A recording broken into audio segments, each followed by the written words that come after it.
Welcome to Quintessential Conversations, where we ask the questions that matter. I'm Suyin, and each episode is a chance to explore bold ideas, quiet thoughts, and everything in between.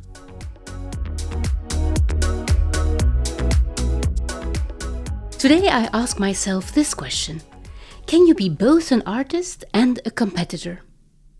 Because sometimes I look back and wonder if my career started as a top lead athlete or as an artist. And more I realize it was never either or. It was both, a blend.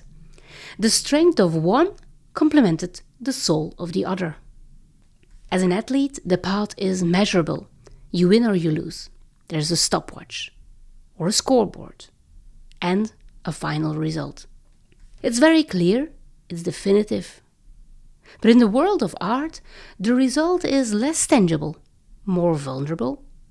You can produce something powerful, something meaningful, and still not everyone will like it. Art is subjective, and yet both worlds demand discipline, passion, and courage. In my case, dancing forged the bridge. It gave me the stamina and the structure of a sport and the creative expression of art. That training gave me not only the will to perform, but also the will to persist. I've always had the drive to succeed, not just to do the work, but to have that work seen, recognized, shared. So maybe that is the reason I want to write, to talk, to share, and produce what matters to me. To bring my message into the world, even if it means stepping into a space where success is uncertain. And talent alone is never enough. Because let's be honest, even success brings new doubts.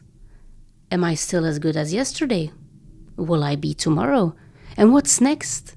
But I've come to see that doubt is part of the process. Talent helps, of course. Ambition pushes.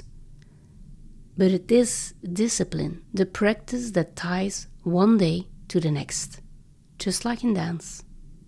And maybe a career isn't a ladder after all.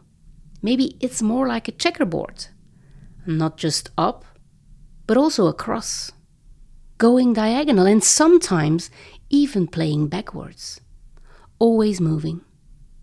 So the question remains, can you both be an artist and a competitor? Well, I think you can. I believe you can. And if you live in that space between structure and soul, maybe that's exactly where the real magic happens.